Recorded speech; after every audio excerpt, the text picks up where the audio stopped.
Os três maiores erros que as pessoas acabam cometendo na carta de controle, pessoal. Colocar os limites de especificação sobre a carta. Jamais faça isso, né?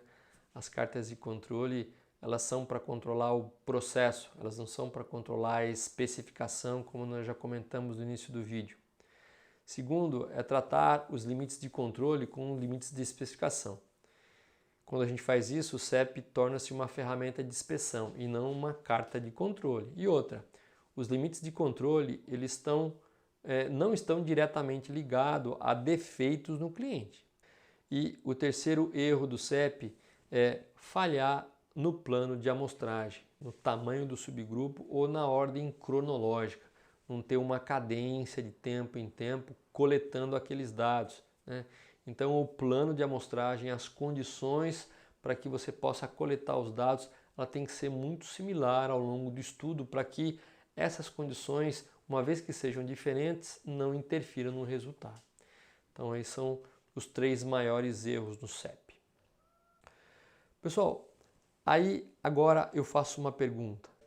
Esse é uma carta de controle na qual ela tem uma questão.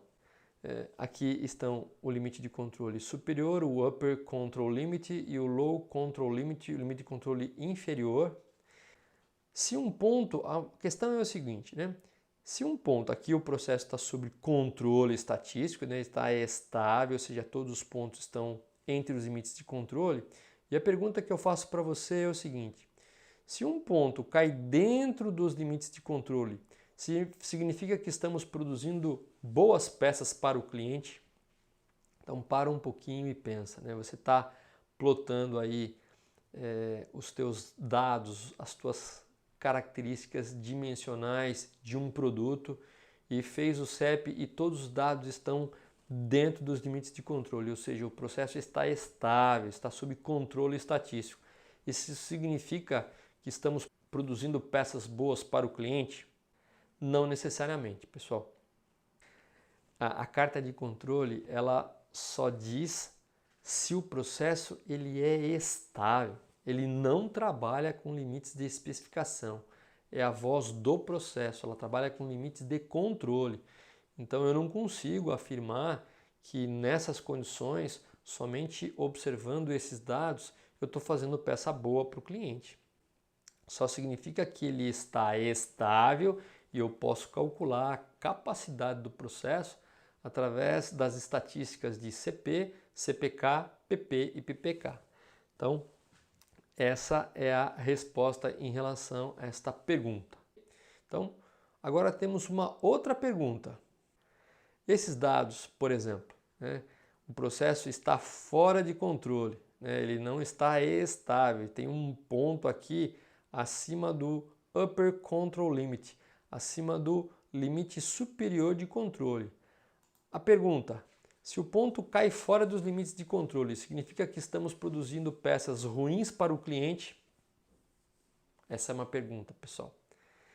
Nesse caso, você acha que nós estamos produzindo uma peça ruim para o cliente? Não necessariamente também, pessoal. Aqui só indica que um ponto fora significa que o processo ele está instável, né? Existe uma causa assinalável, uma causa atribuível, uma causa especial. Nesse momento aconteceu alguma coisa ou em relação ao operador, ou em relação à máquina, ou a um lote de matéria-prima, alguma coisa específica aconteceu, né, que seria interessante investigar.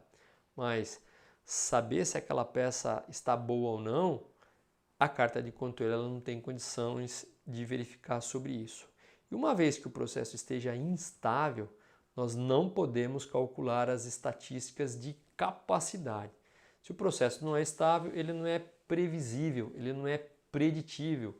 Então a gente não pode calcular as estatísticas de capacidade. Nós temos que garantir a estabilidade e aí sim conseguir calcular as estatísticas para verificar a capacidade de processo.